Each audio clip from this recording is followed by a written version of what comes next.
صرف طرز حیات میں سہولیات کے لیے نہ ہو، بلکہ سائنس ہماری زندگی، ہمارے رویے، ہماری سوچ، ہمارے تفکر کا حصہ ہونا چاہیے، جس میں ہر قسم کی اوہام پرستی، جس میں ہر قسم کی تقلیدی سوچ وہ معاشرے کے لیے زہر قاتل ہے۔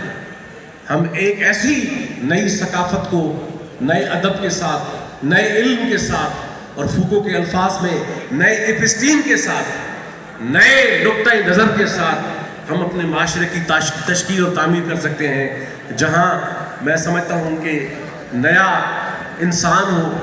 اور آپ دیکھیں دنیا میں ادب میں اگر سب سے بڑا کوئی کام کیا ہے اپنی تاریخ میں، تو اس نے موجود انسان پر اکتفا نہیں کیا، ایک نئے تصور کے اعلیٰ انسان کی تشکیل میں بنیادی کردار ادا کیا ہے۔ تو میں یہ کہنا چاہوں گا کہ یہ تمام جو ہماری سرگرمیاں ہیں، جو ہماری اس قسم کی مصروفیات ہیں، اس کا ماخذ، اس کا محور یہی ہونا چاہیے کہ کس طرح اس مفروضات، تضادات میں گرے ہوئے، ڈوبے ہوئے، اس کی دلدل میں پھنسے ہوئے معاشرے کو نکال کر اس اوہام پرستی اور تقلید پرست معاشرے کو ہم کس طرح سائنسی، عقلی، شعوری، تنقیدی شعور کے حامل معاشرے میں تبدیل کریں۔ وہ معاشرہ جہاں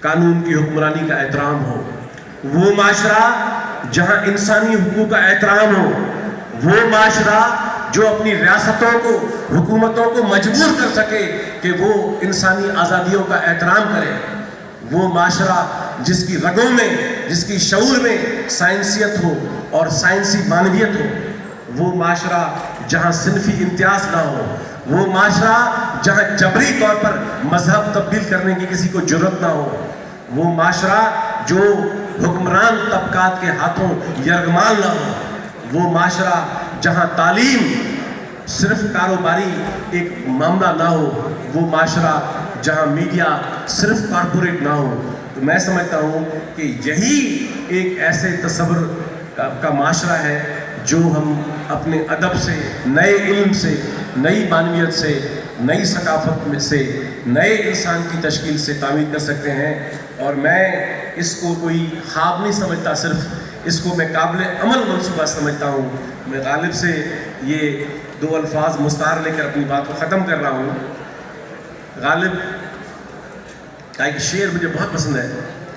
غالب نے کہا تھا، یہ میں بچوں سے مخاطب ہوں، کیونکہ ہر بات پہ ہمیں سننے کو ملتا ہے یہ ناقابل عمل ہے، یہ ممکن نہیں ہے، یہ سب نہیں ہو سکتا۔ نہیں، یہ سب کچھ ہو سکتا ہے۔ اب آج کی آپ دنیا دیکھیں جہاں وہ معاشرے، وہ ممالک، وہ قومیں، وہ طبقات جو صدیوں سے محکوم تھے، غلام تھے، جہالت میں گرے ہوئے تھے، آج ان میں روشن خیالی ہے۔ تو غالب نے الفاظ یہ ہیں، انہوں نے کہا تھا کہ ہے کہاں تمنا کا دوسرا قدم یا رب۔ غالب خدا سے تخاطب کے صیغے میں خود کلامی کرتے ہیں، اپنے آپ سے بات کرتے ہیں، کہتے ہیں اے خدا۔ اب غالب کی پریشانی سنیے گا۔ اے خدا، میں ایک بڑی بات پہ پریشان ہوں، میری مدد فرما اور مجھے اس کو سمجھنے میں، اس معمے کو حل کرنے میں میری مدد فرما۔ کیا کہتے ہیں؟ ہے کہاں؟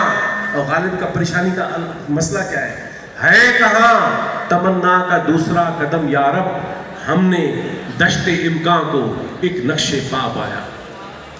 تو جو دنیا میں جو بھی مشکل ترین صورتحال ہو سکتی ہے، غالب اس کو دشت امکان کہتے ہیں، اور پھر اس کی اوقات ظاہر کر دیتے ہیں کہ ہے کہاں تمنا کا دوسرا قدم یا رب، ہم نے دشت امکان کو ایک نقش پا پایا۔